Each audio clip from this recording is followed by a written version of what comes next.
కోటి మంది కూడా లేని ఒక దేశం ప్రపంచం మొత్తానికి అత్యాధునిక టెక్నాలజీని సరఫరా చేస్తోంది. ఈ చిన్న దేశంలో సాంస్కృతిక చారిత్రక విశేషాలకు కొదవే లేదు. ఆ విశేషాలు తెలుసుకునేందుకు ఒక లుక్ వేద్దాం రండి.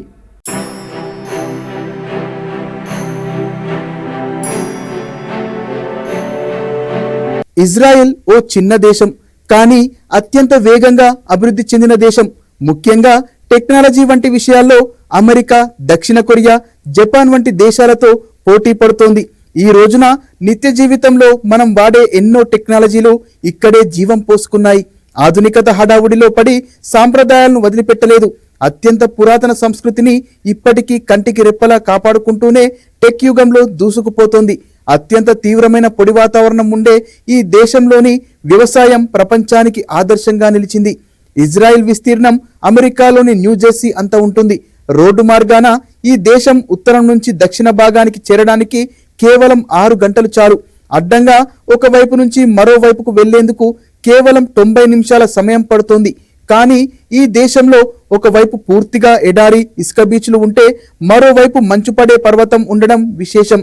ఈ దేశ జనాభా 97 లక్షలు. వీరిలో యూదులు, అరబ్బులు, క్రిస్టియన్లు సహా ఇతర మతస్థులు ఉన్నారు. ఇజ్రాయిల్, జోర్డాన్ మధ్యలో ఉన్న మృత సముద్రం భూమిపైనే అత్యంత పల్లపు ప్రాంతం. ఇది సముద్ర మట్టానికి 1300 అడుగుల దిగువన ఉంటుంది. ఈ దేశంలో మొత్తం 100కి పైగా బీచ్లు ఉన్నాయి. ఇవి మధ్యధరా సముద్రం, రెడ్ సీ తీరాల్లో ఉన్నాయి. సందర్శకులకు డెడ్ సీ ఒక పర్యాటక ప్రాంతం. ఎర్ర సముద్రంలోని దిబ్బలు డైవర్లను బాగా ఆకర్షిస్తాయి. ఇక్కడ బీచ్ల్లో కృత్రిమ మేధతో పనిచేసే లైఫ్ గార్డులు ఉంటాయి. వజ్రాల వ్యాపారానికి ఇజ్రాయిల్ పెట్టింది పేరు. ఇక్కడ ఉన్న డైమండ్ ఎక్స్చేంజి ప్రపంచంలోనే అతి పెద్దది. దీనిలో పెద్ద ఎత్తున ఎగుమతులు, దిగుమతులు జరుగుతాయి. సంపన్నులు, వ్యాపారులు వజ్రాల కొనుగోళ్లకు ఇక్కడికి డైమండ్ టూర్లు నిర్వహిస్తారు.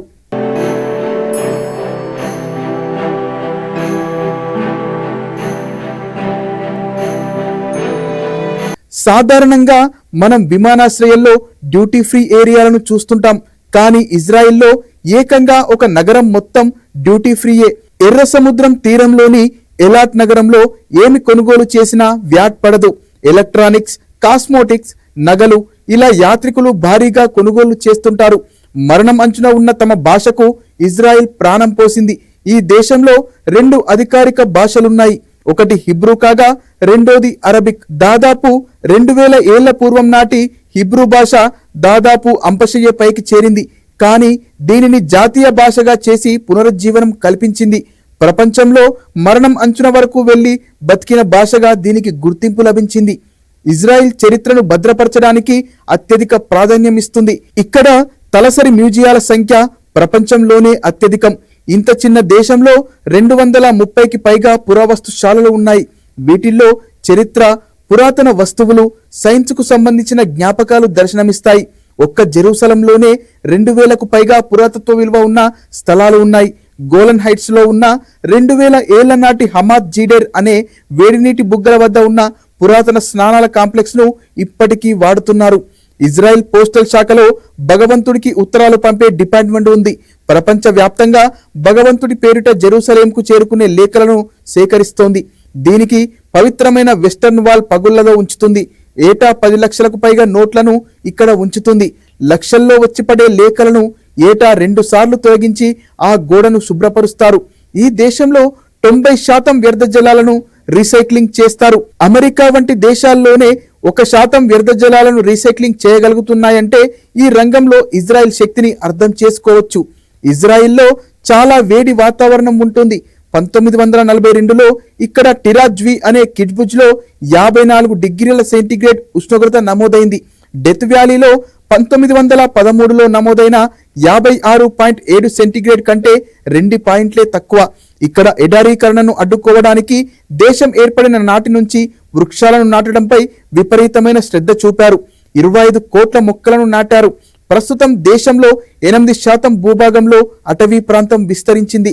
శాకాహార పర్యాటకులకు ఇజ్రాయెల్ ఓ స్వర్గం వంటిది. ఇక్కడి ప్రజలు అత్యధిక మంది శాకాహారమే తింటారు.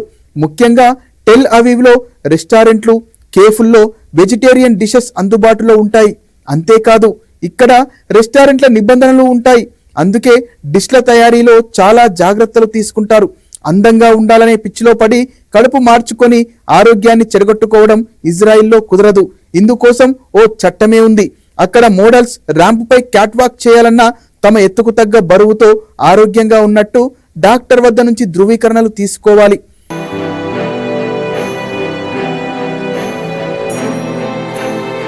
అనోరెక్సియా, బులిమియా అనే ఆహార రుగ్మతలతో పోరాడేందుకు 2012లో ఈ నిర్ణయం తీసుకుంది. ఇజ్రాయెల్లో కుక్కలకు ప్రత్యేకమైన శ్మశానం ఉంది. ప్రపంచంలోనే అతిపెద్ద కుక్కల శ్మశానం దక్షిణ ఇజ్రాయెల్లోని అష్కెన్లో ఉంది. ఇక టెక్నాలజీ విషయంలో ఇజ్రాయెల్ ప్రపంచానికే ఆదర్శంగా నిలిచింది.